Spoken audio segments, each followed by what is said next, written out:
بسم اللہ الرحمن الرحیم الحمد للہ رب العالمین والصلاة والسلام علی خاتم النبیین اما بعد۔ پاک ویوز ٹی وی میں محمد منشا آپ کی خدمت میں ایک بار پھر حاضر ہے۔ آج کے پروگرام کا فارمیٹ بنیادی طور پر تو ان ڈیٹیل ایک ہی سبجیکٹ ہے، ایک ہی عنوان ہے، اور وہ ہے ریکو ڈک کیس۔ اس کو ہم نے لاسٹ ویڈیو میں بھی ٹیک اپ کیا، اب تھوڑا مزید ڈیٹیل کے ساتھ یہ ڈسکس کرتے ہیں، اور لیکن ساتھ بالکل ہلکا سا ٹچ جو انڈینز کا اسپیس پروگرام اور جو انہوں نے چاند گاڑی لانچ کرنے کی کوشش کی تھی وہ، اور پھر شہباز شریف پر لگائے گئے الزامات۔ پہلے چھوٹے موضوعات کو لے لیتے ہیں، آخر میں ایک آج کی تازہ نظم بھی آپ کی خدمت میں پیش کریں گے، اس کا نام ہے کامرانی۔ تو سب سے پہلے مختصر ترین خبر لیتے ہیں کہ چندریان 2 یہ انڈیا کا ایک اسپیس کا یعنی ان کا اسرو جو انڈین اسپیس ریسرچ آرگنائزیشن ہے، ان کا پروگرام تھا کہ خلا میں سافٹ لینڈنگ چاند پر کرنی ہے، لیکن وہ ڈیلے ہو گیا یا وقتی طور پر ناکام ہو گیا۔ تو انڈیا بڑے ملکوں کی نکالی میں 15-20 کروڑ تو اسی مشن پر خرچہ ڈالر جی، تو بہرحال کوشش کرنے میں کیا حرج ہے۔ اور اس میں ایک ضمنی بات یہ عرض کر دوں کہ انڈیا کی اہمیت اس کے ملٹیپل فیکٹرز ہیں دنیا میں۔ نمبر 1 فیکٹر یہ ہے کہ وہاں پر ایک سٹیبلٹی اور کنٹینیوٹی آف پولیٹیکل سسٹم ہے۔ وہاں کی محب وطن طاقتیں پتہ نہیں آئی نہیں وہاں پر، انہوں نے کبھی ان کے آئین کو ڈسٹرب نہیں کیا اور آئین کو معطل یا ڈسمس نہیں کیا، سبوٹاج نہیں کیا۔ ایک تو ان کی جو لیٹنٹ خوبی یا سٹرینتھ ہے وہ یہ ہے کہ وہاں پر ایک کنٹینیوٹی ہے پولیٹیکل اور کانسٹیٹیوشنل سسٹم کی، اور ان انٹرپٹیڈ پروسیس الیکٹورل اور باقی جمہوریت کا چلتا رہا ہے اور چل رہا ہے تمام تر خامیوں کے باوجود، حالانکہ وہاں پر پارلیمنٹ میں کہیں زیادہ وہ لوگ موجود ہیں جن پر کہیں زیادہ سنجیدہ اور سنگین الزامات ہیں، لیکن پتہ نہیں کیا وجہ ہے کہ وہاں کی عدالتیں، وہاں کی فوج جو ہے وہ محب وطن نہیں ہے ہماری طرح، ورنہ وہ روک دیتے ہیں جی۔ تو بہرحال یہ ایک اسی طرح ان کی آبادی کا سائز یہ بہت بڑی اہمیت ہے۔ جن ممالک کا آبادی کا سائز کم ہے وہ چاہتے ہیں باقی لوگ بھی کم ہی رہیں، لیکن انڈیا کی اہمیت میں نمبر 1 فیکٹر پولیٹیکل کنٹینیوٹی کے بعد یہ بھی ہے۔ حالانکہ وہاں پر غربت بھی دنیا میں سب سے زیادہ ہے، وہ پاورٹی کا بھی کیپٹل ہے اور کرائمز کا بھی بڑے اینگلز کے حساب سے کیپٹل ہے، اور تمام تر پروپیگنڈے کے باوجود ان کی ایکسپورٹس جو ہے وہ سنگاپور سے بھی کم ہے اور ملیشیا سے بھی، لیکن یہ ہمارے لیے کوئی خوشی کا باعث نہیں ہے کہ ہماری تو سب سے ہی کم ہے جی۔ سب سے کم مینس کہ موسٹ آف دی کنٹریز جو اس سائز کی، ڈسپائٹ سو مچ پوٹینشیل ہے، لیکن ہمیں کہ بس کیا کریں۔ دوسری مختصر خبر یہ ہے کہ شہباز شریف پر جو فنڈز کی خود بدھ کا 50 کروڑ پاؤنڈ برطانیہ نے دیے، اور اس میں سے ایک پورشن جو ہے وہ کہا گیا کہ انہوں نے اس کو غبن کر لیا۔ یہ ایک ڈیلی میل اخبار ہے برطانیہ کا، وہاں کا ایک صحافی ہے ڈیوڈ روز، اس نے پاکستانی ذرائع یعنی حکومتی ذرائع کے حوالے سے یہ بات کہی ہے۔ یعنی بات وہی ہے کہ حکومتی ذرائع یہی ہیں جو آپ کو نظر آتے ہیں، جیسے حضرت خان صاحب ہیں، وہ محترمہ عاشق ایوان صاحبہ ہیں، اور شہزاد اکبر صاحب ہیں، وغیرہ وغیرہ۔ یہی ذرائع ہیں جن سے انہوں نے معلومات لی ہیں۔ اور ساتھ ہی مزے کی بات یہ ہے کہ وہ جو فنڈز کے پرووائڈر ہیں، جنہوں نے فنڈز دیے تھے، وہ جو DFID کہ ڈیولپمنٹ وہ فنڈ فار انٹرنیشنل ڈیولپمنٹ یا department for international development DFID جو برطانیہ کے، اس نے خود انکار کیا، تردید کی کہ یہ جھوٹ بول رہا ہے، شہباز شریف کے ساتھ کوئی ایسا معاملہ نہیں ہوا، ہم نے کام پہلے کروایا اور جانچ پڑتال اور آڈٹ کرنے کے بعد پیسے ریلیز کیے۔ اور شہباز شریف نے کہا ہے کہ ہم ان کے خلاف عدالت میں جائیں گے، اور ساتھ کاؤنٹر یہ ہے کہ ڈیوڈ روز نے کہا ہے کہ جو DFID یعنی برطانیہ کا وہ محکمہ جو development for international development department for international development ہے، جس نے پیسے پرووائڈ کیے تھے، اس کی کوئی اہمیت نہیں ہے اس کی تردید کی۔ اب آپ سوچ لیں کہ کس کی اہمیت ہے، پیسے دینے والا کہتا ہے میں مطمئن ہوں، لیکن سجے کھبے لوگ مطمئن نہیں ہیں، ہو سکتا ہے وہ بھی کبھی ہو جائے۔ چلو آگے چلتے ہیں۔ عام ترین موضوع ریکو ڈک کیس، جو gold and copper project Chagai Reko Diq کا ایک گاؤں، اس کے حوالے سے اس کی کہانی کہیں کم و بیش، چلو 93 سے شروع کر لیتے ہیں کہ 93 میں وہ معاہدہ ہوا، 2011 میں اس معاہدے کو ختم کیا گیا، اور پھر بلوچستان ہائی کورٹ میں وہ کمپنی گئی ایگریوڈ پارٹی کی حیثیت سے۔ بلوچستان ہائی کورٹ نے حکومت کے خلاف فیصلہ دیا، یعنی کہا کہ اس پر عمل درآمد ہونا چاہیے جو آپ نے معاہدہ کیا، کیونکہ وہ انہوں نے پٹیشن دائر کی تھی specific performance for the contract کی۔ یہ ایک کمرشل ٹرم ہے کمرشل لا کی، یعنی پارٹی کو یہ کہا جائے، مخالف پارٹی کو، کہ وہ اپنے حصے کا کنٹریکچول ابلیگیشن پوری کرے، معاہدے میں جو ذمہ داری ہے اس کو پورا کریں۔ بلوچستان گورنمنٹ نے اس کمپنی کا، جنہوں نے یعنی TCC جو ہے، اس میں پھر ملٹیپل کمپنی انوالو میں، پہلے اور کمپنی تھی، پھر انہوں نے شیئر ان کو بیچے، الٹیمیٹلی جب بریچ ہوئی تو یہی تھے، تو ان کے حق میں فیصلہ دے دیا، اور پھر سپریم کورٹ میں بلوچستان گورنمنٹ گئی، اور سپریم کورٹ کے موجودہ جو ججز ہیں، جن میں جسٹس گلزار احمد جو چند مہینوں کے بعد پاکستان کے چیف جسٹس ہوں گے، موجودہ جو آصف سعید کھوسہ صاحب ہیں، ان کی ریٹائرمنٹ کے بعد، موسٹ پروبیبلی اس سال کے اینڈ پر، اور اس کے بعد وہ عظمت سعید صاحب جو ہیں، وہ بھی ان کے یہی وہ میرا خیال پناموں میں بھی بینچ میں یہ اکثر ہوتے تھے۔ تو یہ 3 ججوں کا bench headed by then chief justice of Pakistan Iftikhar Muhammad Chaudhry اور پھر یہ جسٹس گلزار احمد اور عظمت سعید، یہ 3 کا بینچ تھا۔ افتخار چودھری سب سربراہ تھے، تو انہوں نے اس معاہدے کو قانون کے خلاف قرار دیا، اور کمپنی جو ہے وہ ایگریوڈ ہو گئی۔ انہوں نے پیرالل یہ معاملہ ٹیک اپ کیا ہوا تھا، وہ جو ایکسڈ ہے، یعنی international centre for settlement of international dispute, world bank کی ایک ذیلی تنظیم ہے، اس کا وہ اس تنظیم کے پاس گیا، انہوں نے ٹرائبونل قائم کیا، جس نے الٹیمیٹلی پاکستان کے خلاف فیصلہ دیا۔ اور اب بات یہ ہے کہ 5.9 کم و بیش $6 ارب، یعنی $5.9 بلین، یہ دیکھ لیں کہ جو ہم نے IMF کے سامنے لکیریں نکال کے ناک سے قرضہ منظور کروایا ہے، وہ ہے $6 ارب، اور وہ 39 منتھس میں ملے گا، اور ہر 3 اور 6 مہینے کے بعد ان کے سامنے پھر لکیریں نکالنی پڑیں گی، پیشی ہوا کرے گی، نہ صرف IMF کے پاس بلکہ وہ جو FATF ہے، یعنی وہ جو ٹیررزم فائنانس کو انٹرنیشنل لیول پر روکتا ہے ادارہ، ان کو بھی مطمئن کرنا پڑے گا۔ تو ہر کس سے پہلے یہ ہمیں ان کی سیوا، پوجا، انٹروگیشن کا سامنا ہوگا۔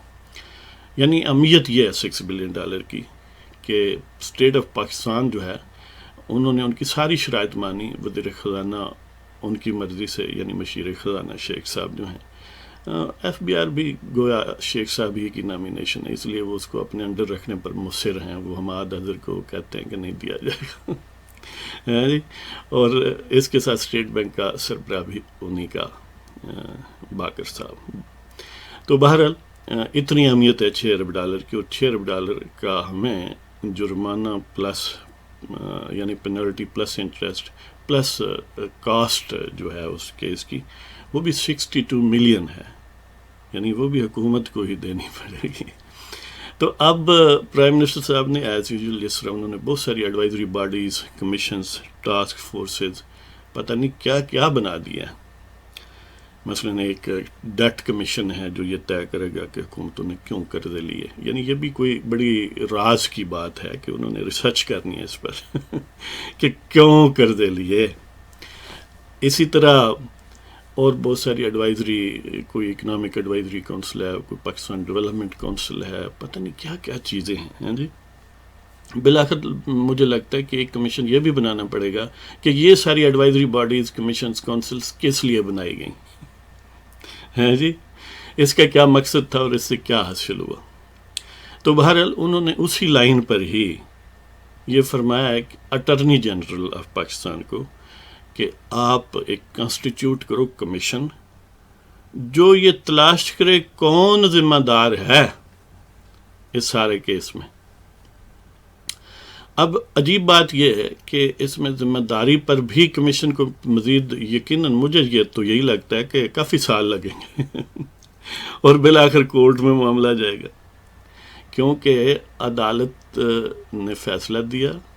جو 2 ججز اب بھی موجود ہیں سپریم کورٹ میں، اور وہ 2 ججز ان سپانسرز میں شامل ہیں جس سپانسرز کی وجہ سے آج پرائم منسٹر صاحب پرائم منسٹر ہیں، جسٹس گلزار اور جسٹس عظمت سعید.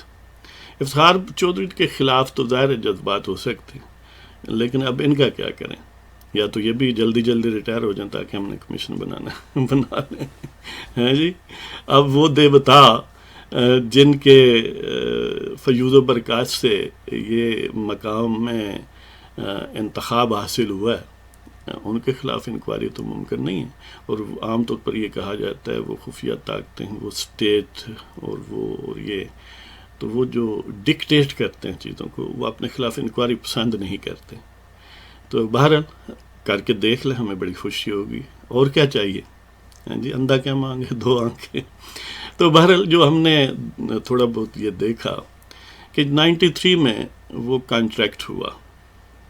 اس وقت بلوچستان کی حکومت کیئر ٹیکر حکومت تھی اور Muhammad Naseer Mengal caretaker chief minister تھے. انہوں نے 19 جولائی 1993 کو حلف اٹھایا اور 24 جولائی کو موسٹ پروبیبلی یہ کانٹریکٹ جو ہے یہ ہوا ہے. اب پتہ نہیں وہ ذمہ دار ہیں یا اس سے پہلے والے ذمہ دار ہیں. کانٹریکٹ بہرحال ان کے دور میں ہوا ہے. اب وہ کہاں ہیں آپ ڈھونڈ لیں. اور 93 میں 3 چیف منسٹرز رہے، یعنی ذوالفقار علی مقصی 2 مرتبہ، نصیر مینگل 1 مرتبہ، اور پھر 93 میں یعنی 2 مرتبہ مقصی صاحب اور 1 مرتبہ نصیر مینگل صاحب. اور اس سے پہلے بھی تاج جمالی صاحب 93 میں، یعنی تاج جمالی صاحب 22 مئی 1993 کو فارغ ہوئے. ذوالفقار علی مقصی 30 مئی 1993 سے 19 جولائی 1993 کو رہے. اور اس کے بعد نصیر مینگل صاحب نگران رہے اور وہ جولائی 1993 سے اکتوبر 20 1993 تک. پھر ذوالفقار مقصی صاحب آئے 20 اکتوبر 1993 2 نومبر 1996 تک. وہ date of signing of the contract وہ فال کرتی ہے نصیر مینگل کے کیئر ٹیکر سیٹ اپ کے دوران. اور اس کو پھر جا کے یعنی اس کانٹریکٹ کے خلاف بڑی لے دے ہوئی کہ بلوچستان کے مفاد کو بیچ دیا گیا. اسے سارا جو ہے ذمہ داریاں اس پر ہیں، لائبلٹیز اس پر ہیں، اور اسے صرف 25% اس میں سے ملے گا، 75% ان کمپنیوں کو ملے گا. تو بلوچستان کے نیچرل ریسورسز جو ہیں وہ گویا کوڑیوں کے دام بلکہ مفت میں دے دیے گئے. یہ کہا گیا کہ $260 ارب کا نقصان ہے اور پتہ نہیں یہ کیا ہو گیا. تو انہی پریشرز کی وجہ سے موسٹ پروبیبلی یہ اسلم ریحانہ صاحب جب 20 اپریل 9 2008 سے 2013 تک وہ رہے، جنوری 14 2013 تک چیف منسٹر. تو اسلم ریحانہ کے دور میں 2011 میں وہ کانٹریکٹ جو ہے وہ کینسل ہوا ہے. پھر پروسیڈنگز ظاہر ہے انہوں نے سیکریٹری کے سامنے اپیل کی، یا جو بھی پروسیجر تھا وہ خارج ہوگی. پھر وہ بلوچستان ہائی کورٹ میں گئے، پھر سپریم کورٹ میں گئے. لیکن اس کے ساتھ ساتھ بھی آخر وہ کاروباری ہیں اور بین الاقوامی کاروباری معاملات ہیں. یہ جائنٹ وینچر تھا، اس میں امریکن فارمز وغیرہ بھی شامل. اب ظاہر ہے وہ بہت ساری ڈیٹیل ہے، بڑا ٹائم کنزیومنگ ہے. مختصراً یہی ہے کہ انہوں نے ایک تو پاکستان کے انسٹیٹیوشنز کے ہر دروازے پر گئے جہاں تک انہیں رسائی ہو سکتی تھی، اور ساتھ ہی انہوں نے پیرالل انٹرنیشنل لیول پر جو ادارے موجود تھے، یعنی ایک ایکسڈ تھا، ایک انٹرنیشنل چیمبر آف کامرس ہے ICC، دونوں میں وہ مختلف انداز سے انہوں نے معاملات کو ٹیک اپ کیا، اور حکومت پاکستان نے اپنی طرف سے کئی وکلاء بھی کیے، مثلا برطانیہ وغیرہ سے کیے، انہوں نے پیسے تو لیے، جب انہوں نے دیکھا اس کیس میں جان وغیرہ تو ہے نہیں، تو وہ اس کے میچیورٹی سے پہلے، فیصلے سے پہلے ہی اپنی جان چھڑا لیتے۔ تو اب سنا ہے جو کیونکہ صادق امین حکومت ہے، انہوں نے کہا ہم اپنے وکلاء بھیجا کریں گے، اچھی بات۔ تو اب یہ معاملہ ختم نہیں ہوگا، کیونکہ اس میں 2-3 مہینے تک کچھ اس کے حصے جو ہیں ان کے اوپر ریویو ہو سکتا ہے، اور کچھ 3 سال تک ریویو ہو سکتا ہے۔ لیکن ساتھ TCC کے جو چیئرمین انہوں نے کہا ہے کہ we are open for negotiations with Pakistan. اگر حکومت پاکستان اب بھی عقل مندی سے کام لے تو شاید اس سے ذرا بیٹر ٹرمز پر، یعنی 6 ارب سے کچھ کم ہو گئے، اپنا یہ کیس جو ہے وہ اس سے فارغ ہو گئے۔ لیکن لگتا یہی ہے کہ یہ معاملہ لمبا رہے گا، کیونکہ پیسے ہمارے پاس بھی نہیں ہیں اپنے لیے بھی، اب ان کو کہاں سے دیں، اور یہ جتنا ڈیلے ہوگا پینلٹی اور کاسٹ جو مخالفین کی ہیں الٹیمیٹلی ہمیں دینی پڑیں گی، تو یہ ود انٹرسٹ معاملہ اس سے شاید ورس صورت اختیار کر لے اگر اسے ان ٹائم اور جوڈیشسلی نہ اس کو ٹیک اپ کیا گیا اور سیٹل نہ کیا گیا۔ اب وہ چیف منسٹرز جو ہیں، کیا کرنے والا ذمہ دار تھا کیئر ٹیکر سیٹ اپ، کیا پھر اس کو کینسل کرنے والا ذمہ دار تھا، یا وہ ججز تھے جو اب بھی کورٹ میں موجود ہیں، ان میں سے 3 میں سے 2 تو موجود ہیں، کون ذمہ دار ہے؟ اب اس کی تلاش گویا وہ جو کہانیاں قصے ہوتی ہیں جس میں کوکاہ میں جا کر بھی لوگوں کو تلاش کیا جاتا ہے، تو اس طرح کی یہ تلاش ہوگی، اور دیکھیں مزید کتنے ریسورسز اس پر لگتے ہیں۔ لیکن اس میں ایک لیٹنٹ بات ہے جو اکثر لوگ جو ہیں وہ یعنی اگنور کرتے ہیں، وہ یہ ہے پولیٹیکل انسٹیبلٹی۔ اگر سیاسی استحکام ہو، حکومتوں کو اپنا ٹینیور پورا کرنے دیا جائے، اور یہ جو نان سینس قسم کا caretaker setup establishment کا آتا ہے درمیان میں، یہ غیر ضروری ہے کسی جمہوری جو جہاں پر اسٹیبلشڈ سویلائزڈ انداز کے کانسٹیٹیوشنل سسٹم ہے، اس کی کوئی ضرورت نہیں سمجھی جاتی۔ لیکن ہماری کمزوریوں کے سبب اسٹیبلشمنٹ نے گویا ہر سویلین حکومت کے بعد ایک دفعہ ٹوٹل ٹیک اپ کرنا ہوتا ہے، تو یہ کیئر ٹیکر گویا ان کی اپنی ہوتی ہے، پہلے بھی اپنی ہوتی ہے، لیکن یہ تو 200% اپنی ہوتی ہے، اور پھر حکومتیں ان کوئک سکسیشن، کیونکہ اپنا نیچرل ٹینیور پورا کرنے کے بغیر جب ختم ہوتی ہیں، تو وہ جو آتے ہیں نا 3 مہینے کے لیے، یا جسے پتہ ہو کہ انسیکیور ہوں کل جا سکتا ہوں، تو وہ کہتے ہیں یار جلدی جلدی یہ کرو وہ کرو۔ تو موسٹ پروبیبلی اس میں بھی وہی ہوا ہے کہ کیئر ٹیکر سیٹ اپ تھا، جس طرح آپ کو پتہ ہے نا کہ وہ سومرت صاحب کیئر ٹیکر پرائم منسٹر بنے تو انہوں نے اپنے لیے پیکیج منظور کروا لیا کہ جو کیئر ٹیکر بھی پرائم منسٹر رہے گا اس کو تا زندگی یہ امراۃ ملیں گی، اور ظاہر باقی وزراء اعظم کو بھی۔ مطلب اس میں یہ تھا کہ باقی کو بھی چلو مل جائیں، مجھے تو ملیں گے نا، لیکن بعد میں وہ ختم کر دی جب دوسری ریگولر حکومت آئی۔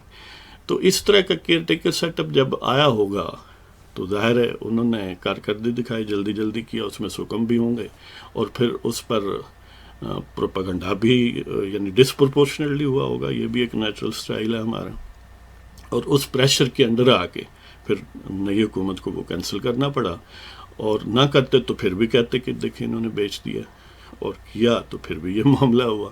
ہونا تو یہ چاہیے تھا کہ اگر یہ وہ انجسٹ قسم کی شرائط تھیں تو کمپنی کے ساتھ نیگوشیٹ کرتے آؤٹ آف کورٹ، یعنی ود ان پاکستان ہی معاملات کو طے کر لیتے کہ آپس میں کوئی گیو اینڈ ٹیک ہو جاتا۔ یعنی اب جو صورتحال بنی ہے اس سے کہیں بہتر نیگوشیٹڈ سیٹلمنٹ ہوتی، لیکن کیونکہ جب آپ کو اپنی سروائیول کا مسئلہ درپیش ہو تو آپ ان معاملات کو ٹیک اپ نہیں کرتے، آپ تو ڈیلی بیسس پر کہتے ہیں کہ میری ٹانگ کسی نے پکڑی ہوئی ہے، کہیں کسی وقت بھی کھینچ سکتا ہے، تو آپ اپنی ٹانگ چھڑاتے ہیں ان سیریس معاملات پر سیریس انداز میں کبھی سوچتے یا اس پر کارروائی نہیں کرتے.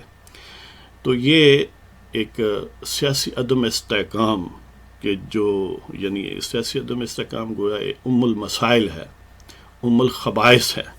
تو اس کی جو خباثتیں اور مسائل جو اس سے اوریجنیٹ ہوتے ہیں، جنم لیتے ہیں، ان میں سب سے بڑا مسئلہ اکنامک فیصلوں کو صحیح نہ کرنا ہے، اور اس سے پھر بہت ساری چیزیں جڑی ہوتی ہیں.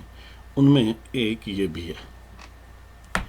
تو بہرحال اب چھوڑتے ہیں اس قصے کو، دیکھتے ہیں کہ پرائم منسٹر صاحب کس کو ذمہ دار ٹھہراتے ہیں، ججز کو یا وزراء اعلیٰ کو. تو اب آخری جو سیگمنٹ ہے وہ آج کی نظم ہے. کامرانی.